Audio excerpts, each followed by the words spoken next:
Gloire à Dieu, Amen. Voilà, frères et sœurs, chers amis, soyez les bienvenus pour ce culte devant le Seigneur. Nous venons dans la maison de Dieu pour le bénir, l'adorer, le louer, le célébrer. Alors soyez les bienvenus et puis on salue aussi tous ceux et toutes celles qui vont regarder cette vidéo et que le Seigneur nous encourage les uns et les autres à progresser dans notre foi.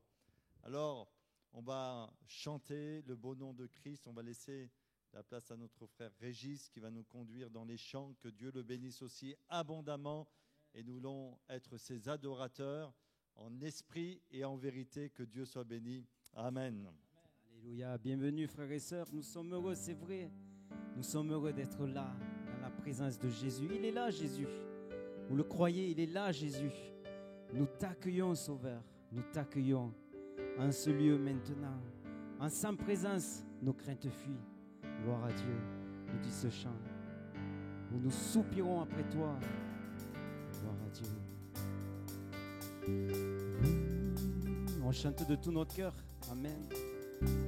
Jésus est digne. Un chant s'élève, les yeux se tournent vers toi, se tournent vers toi. L'espoir renaît, les cœurs soupirent après toi. Oui, après toi. En te voyant, nous retrouvons la force de vivre. Quand nous sommes en ta présence, nos craintes fuient, elles s'enfuient. Hosanna, Hosanna, tu es le roi, le sauveur, à toi la gloire et l'honneur. Hosanna, Hosanna, nous t'accueillons parmi nous. Sois le bienvenu, ô Jésus. Entends nos cœurs, Jésus. Entends le son des cœurs qui reviennent à toi. Reviennent à toi. Dans ton royaume, les vies brisées sont restaurées, sont restaurées. En te voyant, nous retrouvons la force de vie. Et quand nous sommes en ta présence, nos craintes fuient, elles s'enfuient. Chantons Hosanna, Hosanna, tu es le roi, le sauveur, à toi la gloire et l'honneur.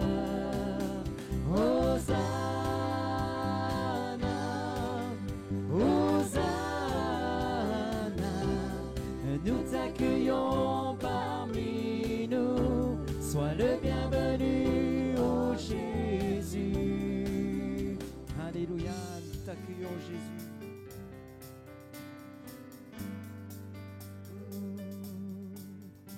Merci Jésus. Chantons en te voyant Jésus, en te voyant, nous retrouvons la force de vie. Quand nous sommes en ta présence, nos craintes fuient. En te voyant, nous retrouvons la force de vie. Quand nous sommes en ta présence, nos craintes fuient, elles s'enfuient. Hosanna,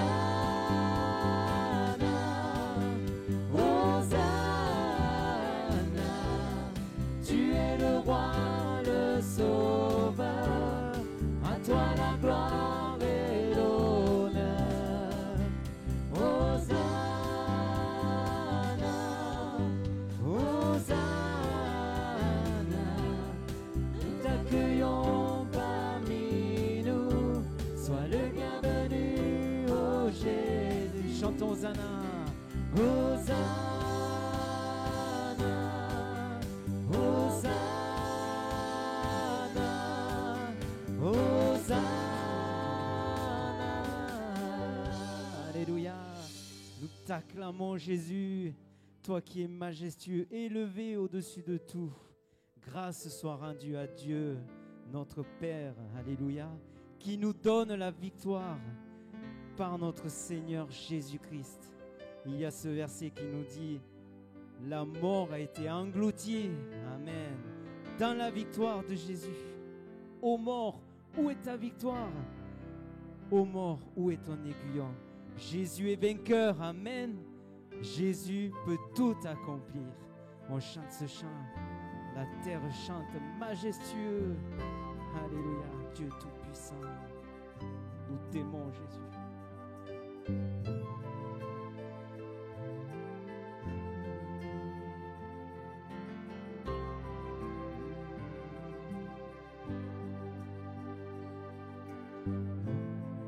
Assis dans le ciel, ton trône éternel, tu règnes à jamais. Vêtu de splendeur, entouré d'honneur et de majesté, les anges chantent à toi la gloire. À toi la gloire, Jésus, ô ressuscité.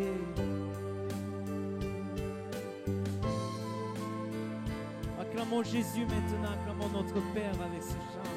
Frères et sœurs, ne nous taisons pas, proclamons sa victoire ce soir. Alléluia.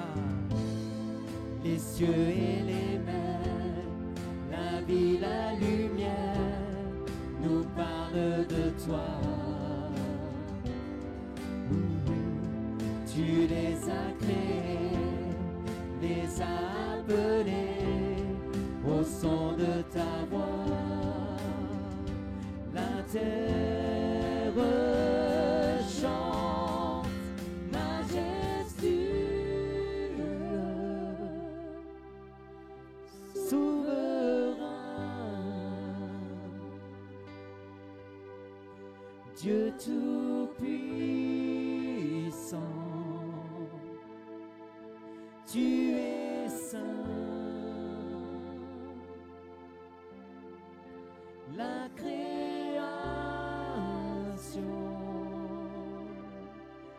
loue ton nom, tout l'univers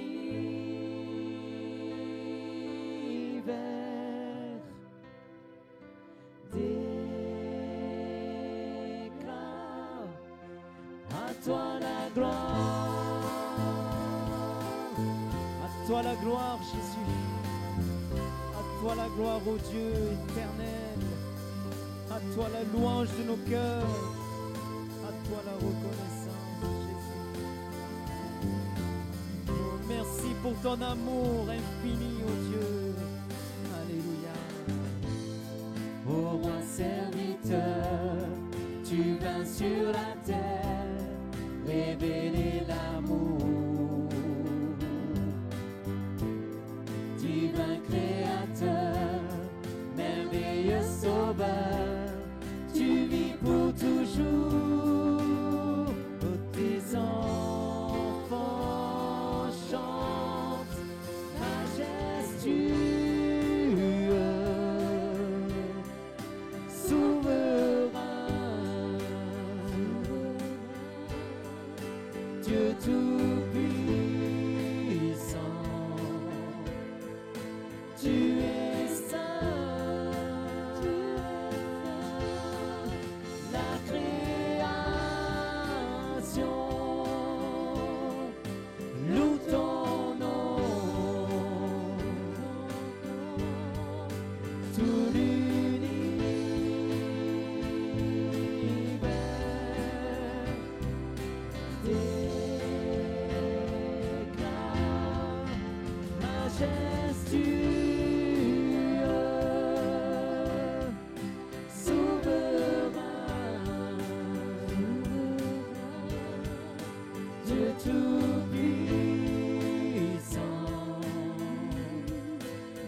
chantons, à toi la gloire, à toi la gloire. Acclamons Jésus maintenant, frères et sœurs, acclamons notre Sauveur, acclamons notre Dieu. Alléluia, tu es digne de recevoir la louange, de tout est racheté ce soir, Jésus. Reçois ma louange, reçois mon adoration. J'étais indigne, Seigneur, j'étais condamné, mais tu m'as aimé et t'as donné ta vie pour moi. Merci pour ton amour, Jésus. Merci pour l'amour que tu portes pour mes frères et sœurs. Nous te louons tous ensemble, Jésus. Nous t'acclamons maintenant. Tu es digne. Alléluia. Adorons-le, frères et sœurs, maintenant. Adorons Jésus.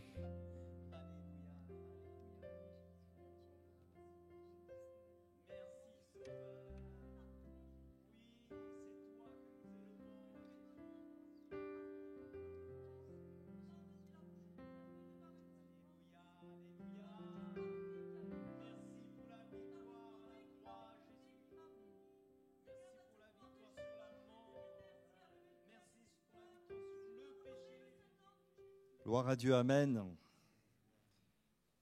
Quel bonheur, frères et sœurs, d'entendre toutes ces louanges qui montent devant le Seigneur. Vous êtes d'accord avec moi? Quand on entend toutes ces louanges, cela nous montre que le Seigneur est bon, que le Seigneur est patient, le Seigneur est puissant. Notre Seigneur Jésus est aussi fidèle. Nous pouvons compter sur lui jour après jour. L'Écriture nous dit à chaque jour suffit sa peine. Et chaque jour de notre vie, le Seigneur est à côté de nous. Il nous aide, il nous secourt. Et les louanges, en fin de compte, sont l'expression de notre cœur devant Dieu. On lui dit merci pour sa fidélité, merci pour ses grâces, merci pour son amour.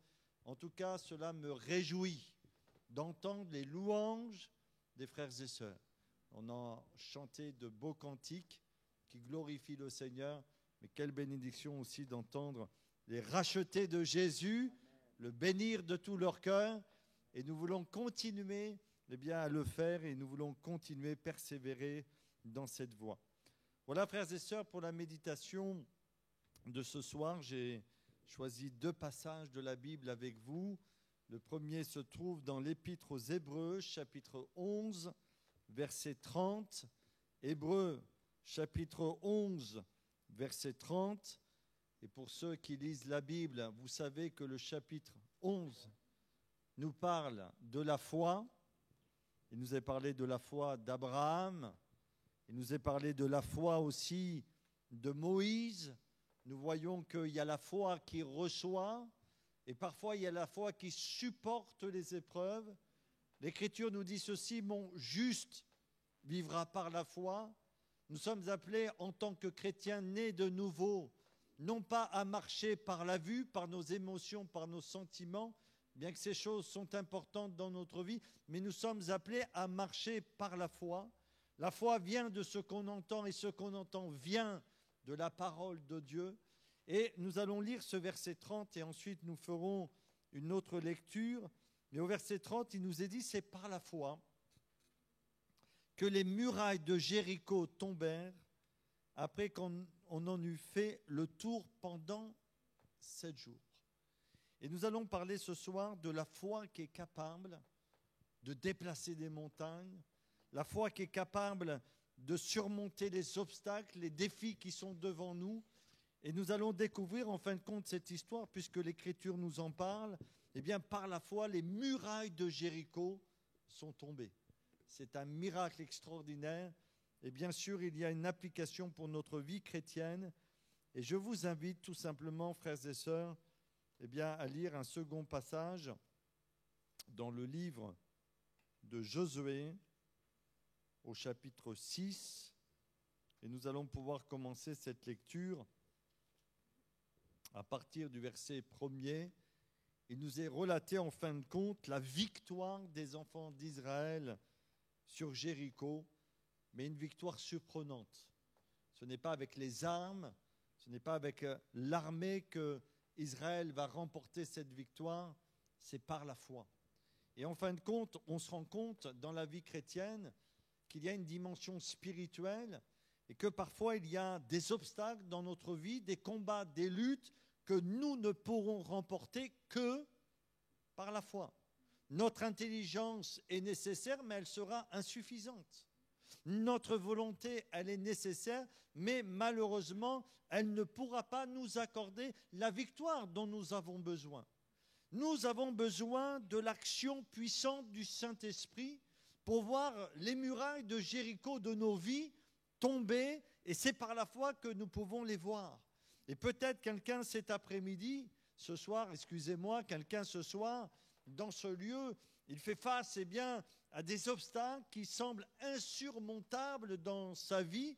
Il y a comme un sentiment d'impuissance qui gagne son cœur et il se pose la question, mais comment vais-je pouvoir avancer dans la vie ? Comment vais-je pouvoir avancer même dans ma vie chrétienne ? J'ai l'impression de faire du surplace, j'ai l'impression de ne pas progresser, j'ai l'impression de tourner en rond, j'ai l'impression, plus les années passent, de ne pas ressentir la puissance et la présence de Dieu, et j'ai l'impression petit à petit de tomber dans une routine religieuse. Ce sont des obstacles qui sont devant nous. Et on va redoubler d'efforts, on va essayer peut-être de multiplier les moyens pour redécouvrir une fraîcheur avec le Christ, mais en vain. Ici, il nous est dit que par la foi, Dieu est capable de faire tomber ces obstacles qui sont devant nous. Et nous avons besoin, bien sûr, de rentrer dans cette dimension spirituelle, de voir les choses non pas simplement avec un œil humain, puisque l'Écriture nous dit ce n'est pas par la vue. Nous ne sommes pas appelés à marcher par la vue, mais par la foi. Et de nous rendre compte, en fin de compte, qu'en Jésus-Christ, nous avons déjà la victoire. Et que cette victoire, nous devons la vivre par la foi, en nous appuyant sur ce que le Seigneur a déjà accompli pour nous. Et la Bible ajoute que Christ, assis à la droite du Père, intercède pour chacun d'entre nous. Et cette muraille, par la grâce de Dieu, elle est tombée. Et moi, je veux croire que notre Seigneur est capable encore de faire tomber les chaînes de nos vies, qu'il est capable de faire tomber les murailles, qu'il est capable de nous restaurer, de nous visiter, de nous renouveler puissamment par le Saint-Esprit. Bien sûr, nous devons veiller sur notre vie spirituelle. Nous devons veiller sur notre cœur. Nous devons faire attention à ne pas laisser certaines choses s'installer petit à petit dans notre vie. Bien sûr, nous sommes appelés à continuer à placer notre main dans la main puissante de Dieu. Mais moi, je pense que Dieu veut se manifester puissamment dans nos vies. Alors, lisons dans Josué, chapitre 6, verset 1er.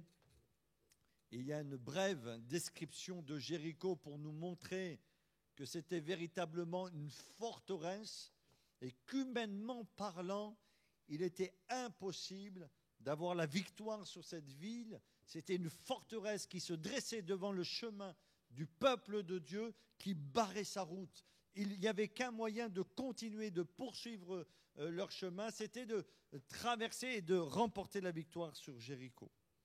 Jéricho était fermé et barricadé devant les enfants d'Israël.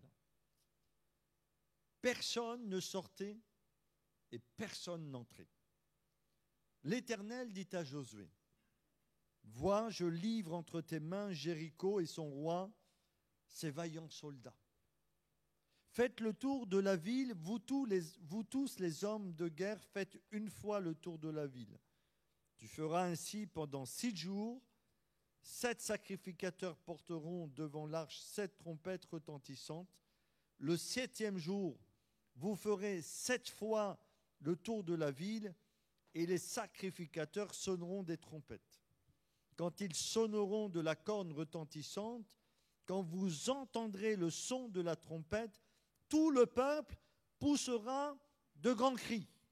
Alors, la muraille de la ville s'écroulera et le peuple montera chacun devant soi.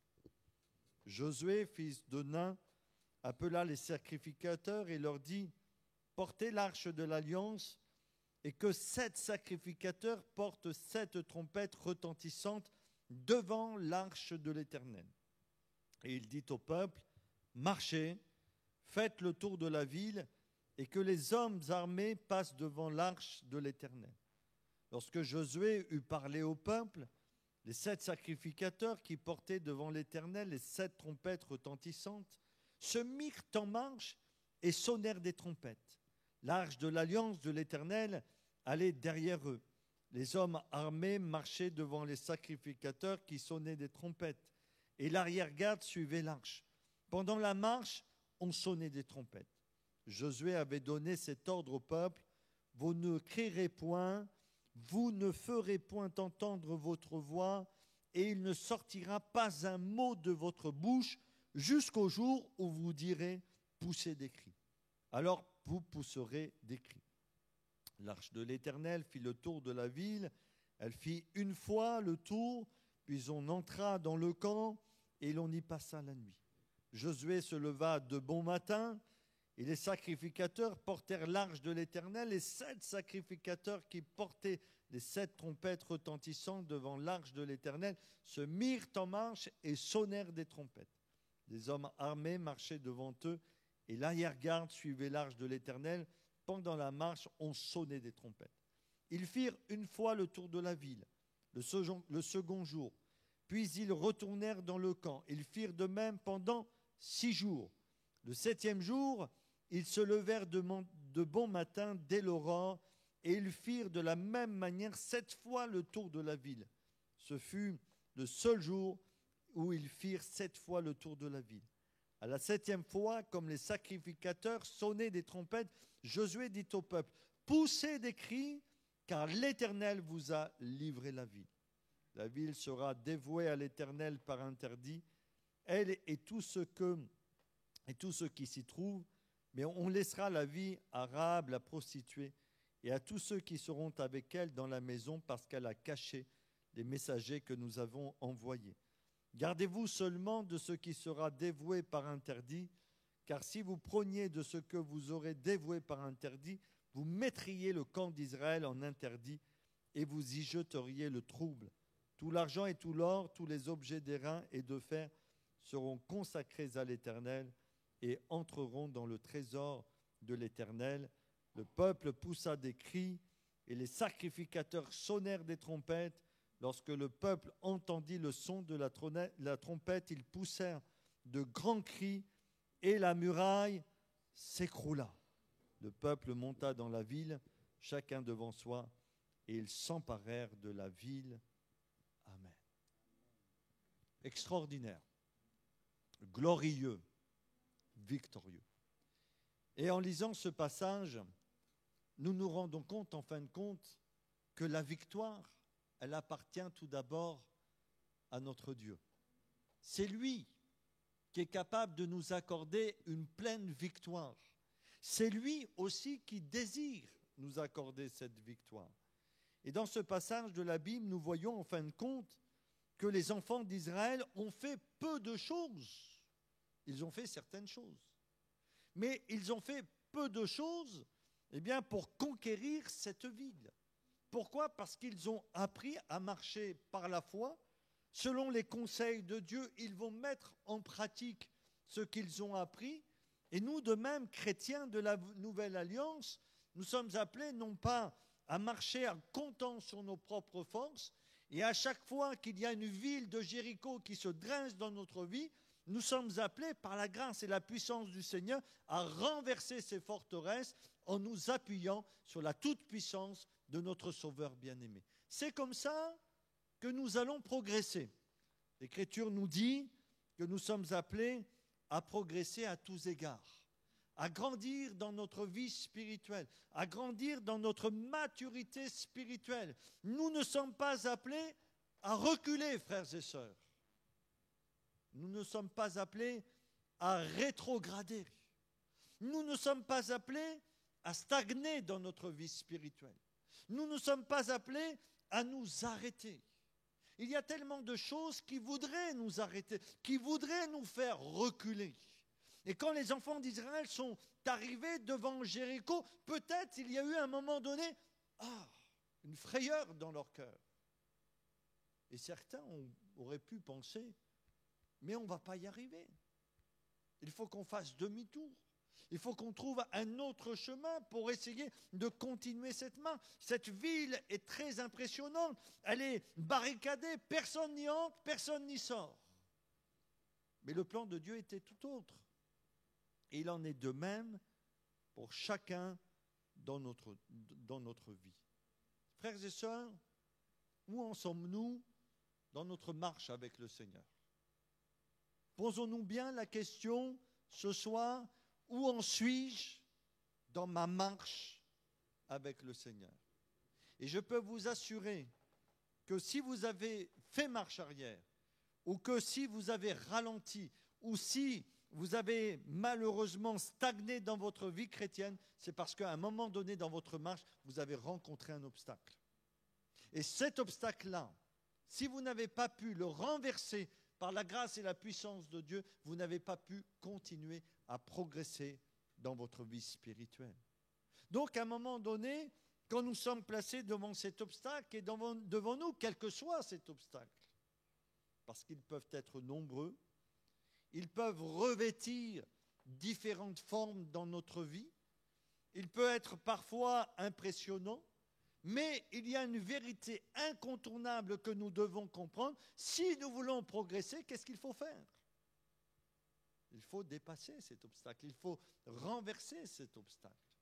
C'est le seul moyen pour nous de progresser. Il n'y en a pas deux. Et j'ai envie de dire que les obstacles sont là aussi pour que Dieu se glorifie et que nous apprenions non pas à compter sur nos propres ressources, mais sur les ressources de notre Seigneur Jésus.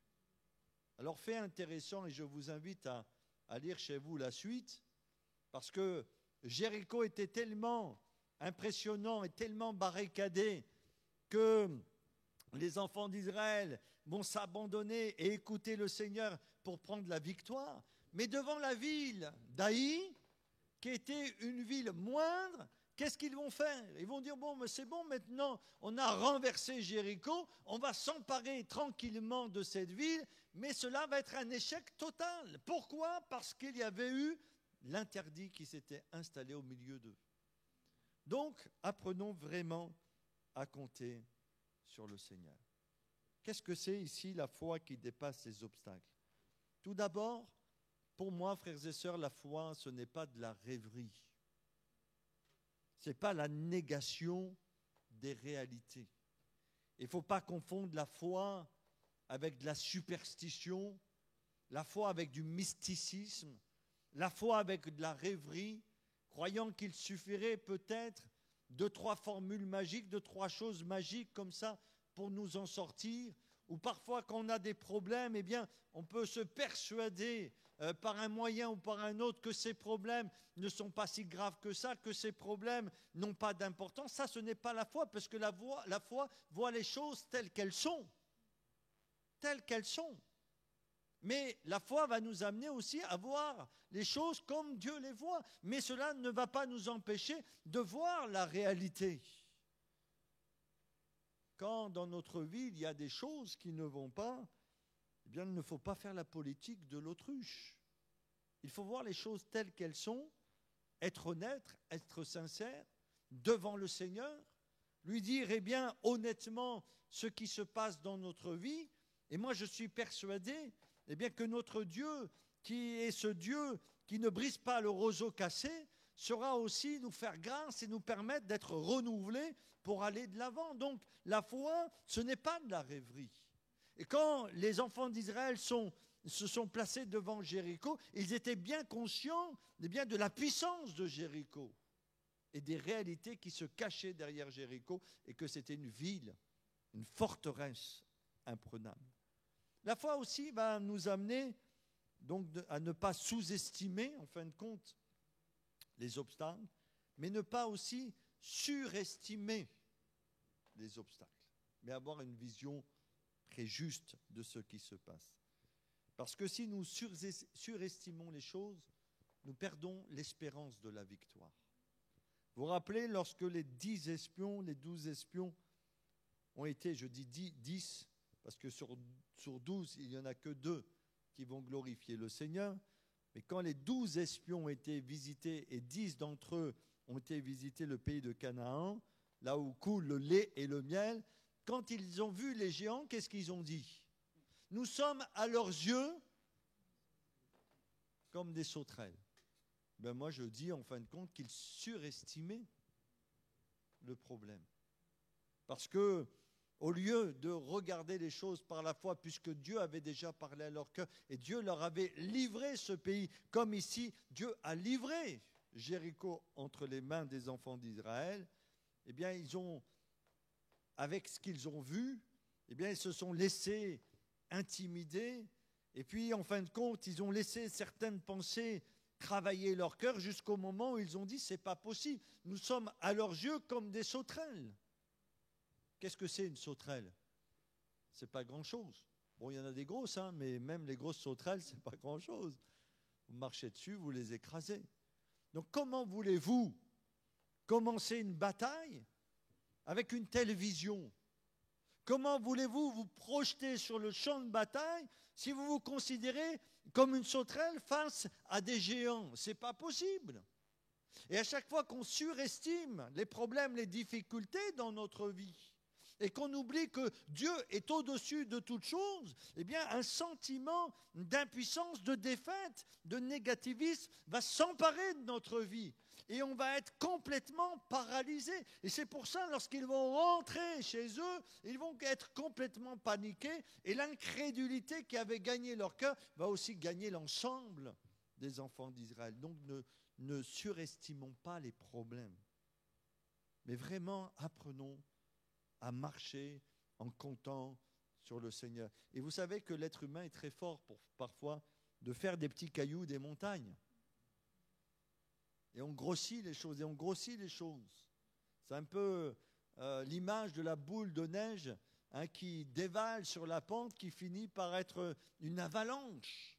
Donc faisons attention, ayons une vision juste, réelle. Tel problème, oui, il y a tel problème. Il y a telle difficulté, il y a tel combat, il y a tel défi. Et on analyse bien les choses d'une manière très objective. Mais le Seigneur est celui qui est capable de parler et de résoudre les choses. La foi, c'est tendre l'oreille pour écouter Dieu. Et l'Éternel dit à Josué, je vous livre Jéricho. Si Josué n'avait pas tendu l'oreille, si Josué n'avait pas une communion intime avec son Sauveur, si nous-mêmes, nous ne développons pas notre relation avec Jésus, comment voulez-vous qu'on soit victorieux par la foi? Et comme je le disais au début de cette méditation, la foi vient de ce qu'on entend, et ce qu'on entend vient de la parole de Christ. Et Josué a eu de l'assurance dans son cœur à partir du moment où Dieu a parlé à son cœur, où Dieu a placé des certitudes dans sa vie, des convictions, et notamment la conviction que Jéricho allait tomber entre ses mains. L'Éternel dit à Josué. Et c'est important dans notre vie de savoir ce que Dieu attend de nous, ce que Dieu veut de nous, mais aussi laisser le Seigneur parler à notre cœur pour que la crainte qu'il peut y avoir dans nos vies, parce que j'ai remarqué, je ne sais pas pour vous, mais parfois lorsque nous sommes placés devant l'avenir, un avenir incertain, un avenir que nous ne maîtrisons pas, un avenir qui nous fait peur, un avenir qui semble bien fluctuant, eh bien la crainte peut s'emparer de notre vie. Et quand la crainte s'empare de notre vie, toutes sortes de questions vont être là dans notre existence, toutes sortes de raisonnements. Et puis, on va se poser la question, mais comment vais-je faire? Comment vais-je m'en sortir? Alors, vous savez, nous allons essayer de trouver toutes sortes de stratégies pour essayer d'anticiper toutes les éventualités. Et la crainte qui va faire ce travail dans notre cœur. Mais la seule chose qui est capable de dissiper la crainte dans notre cœur, c'est la parole de Dieu. L'Éternel dit à Josué. Et frères et sœurs, tendons l'oreille. Surtout quand parfois nous sommes agités dans notre vie. Lorsque nous promenons des regards inquiets à gauche, à droite, lorsque notre âme est troublée, lorsqu'il y a toutes sortes de sentiments qui s'emparent de notre vie, toutes sortes d'illusions qui viennent gagner notre cœur, et lorsque nous plongeons nos regards dans l'avenir, et que cet avenir est bien sombre, c'est à ce moment-là qu'il faut commencer à tendre l'oreille pour laisser Jésus parler à notre cœur et mettre dans notre vie cette paix qui surpasse toute intelligence et qui gardera nos cœurs et nos pensées en Jésus-Christ. Cette paix, elle est divine, elle est spirituelle. Vous connaissez les psaumes de David. Et David va dire ceci, qui nous montre bien que quand Dieu met la paix dans notre cœur, même si une guerre s'est levée contre moi, malgré cela, je serai plein d'assurance. Mais comment David peut avoir une telle assurance dans sa vie? Même si une guerre s'élèverait contre moi, malgré cela, je serai plein de confiance, je serai plein d'assurance. Parce que Dieu parle à son cœur. Et quel privilège pour nous d'avoir la Bible, de lire la Bible, de lire les évangiles. Chaque jour de notre vie, nous nous nourrissons en lisant la Bible. Qui a lu la Bible aujourd'hui? Bon, vous venez de la lire ce soir en tout cas. Alléluia. Mais nourrissez votre âme avec de bonnes paroles. L'âme, elle a besoin d'une nourriture, d'une bonne nourriture. Elle a besoin de vitamines, de bonnes vitamines. Elle a besoin d'être fortifiée. Et si vous ne la nourrissez pas, elle va se dépérir, votre âme. Vous allez être en carence spirituelle. Vous allez contracter des maladies spirituelles parce que votre âme, elle ne sera pas nourrie. Et comment on va nourrir notre âme?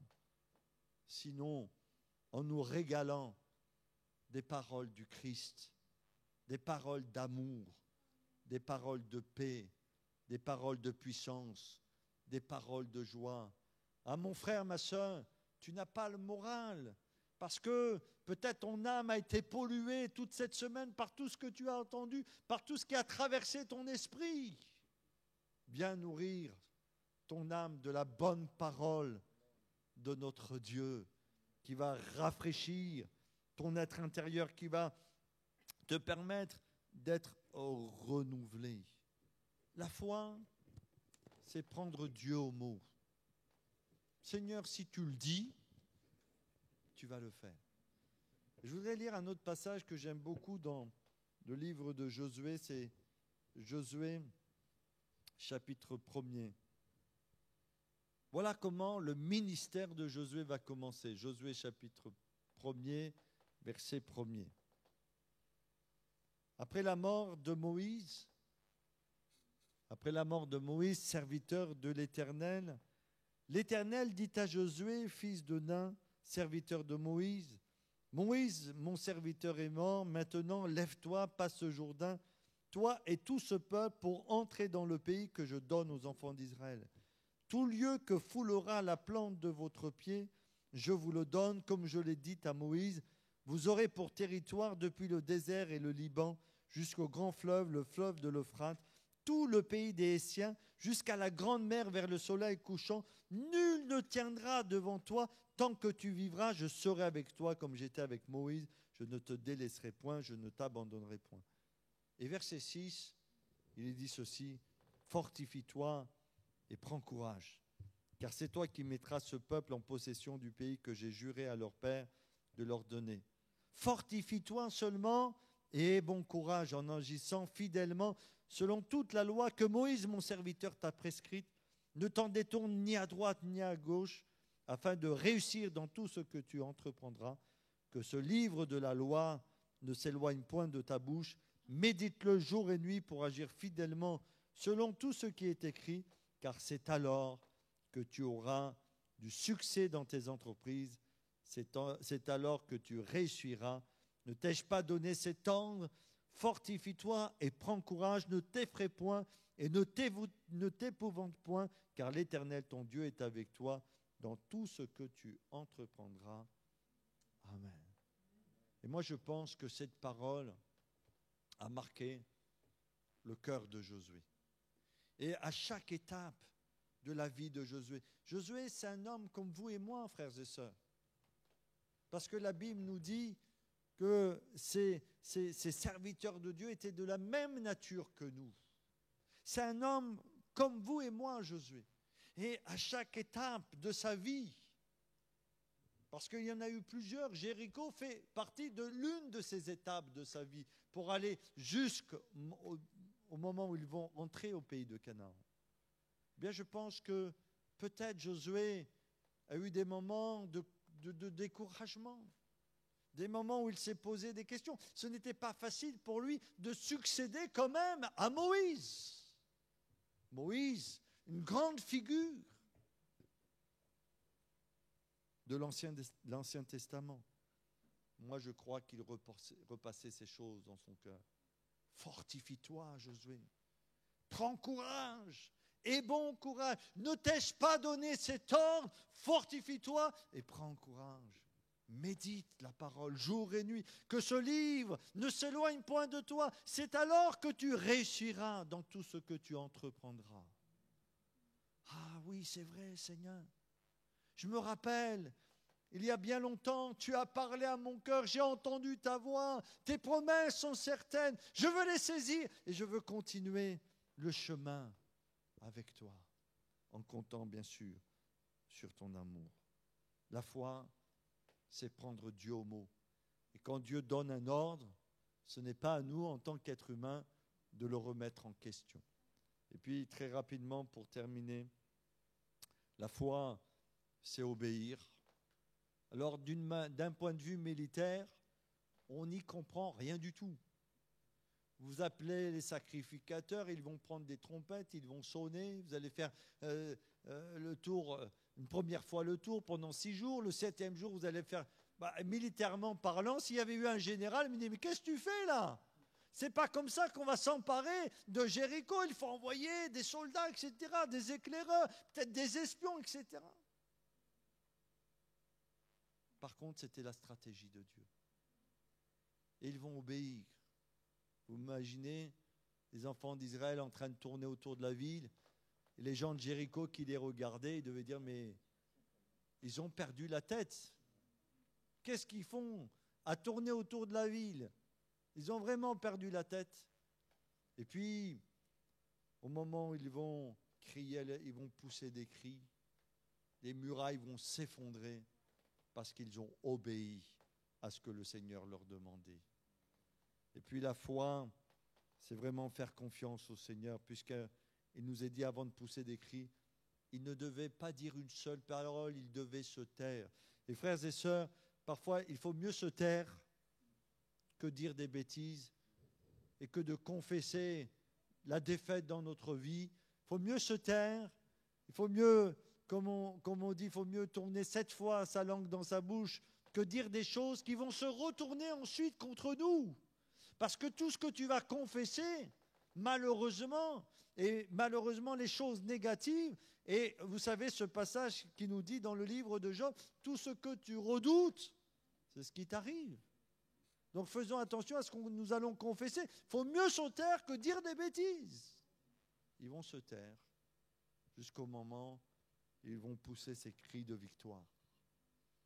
Dieu les a honorés dans leur foi. Eh bien, de même, frères et sœurs, en Jésus-Christ, notre Sauveur bien-aimé, nous avons la foi qui est capable de dépasser des obstacles. Je voudrais vous dire, si quelqu'un a stagné dans sa vie chrétienne, si quelqu'un a reculé, si quelqu'un s'est refroidi, c'est qu'à un moment donné, tu as rencontré un obstacle intérieur ou extérieur. Mais tu as rencontré quelque chose qui t'a freiné. Eh bien, c'est le moment, en Jésus, par la foi, de le dépasser. Que Dieu vous bénisse, que Dieu vous fortifie. Amen. Amen. On va chanter un dernier chant, un chant de victoire. On va louer le Seigneur et on va proclamer sa victoire. Amen. Amen. On chante ce chant qui nous dit combien Dieu est puissant. Amen. En son nom, j'ai la victoire, nous dit ce chant. On le chante ensemble. Amen.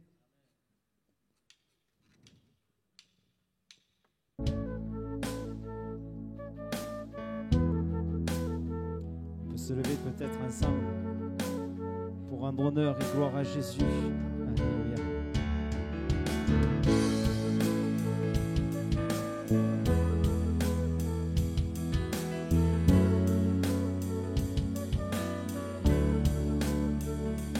Dieu est puissant, il est juste et grand, il peut tout accomplir, plus grand que nos pensées, plus grand que nos désirs, il a fait de grandes choses, élevé, il a vaincu la mort. Oui, oui, mon Dieu est puissant, en son nom, j'ai la victoire. Le Seigneur, mon Dieu est puissant. Oui, notre foi est en toi, Jésus. Amen. Dieu vit en nous, Dieu vit en nous, il est parmi nous, il ouvre la voie, plus grand que nos attentes, plus grand que nos espoirs, il a fait de grandes choses, élevé, il a vaincu la mort. Oui, lui, mon Dieu est puissant, en son nom, j'ai la victoire. Le Seigneur, mon Dieu est puissant.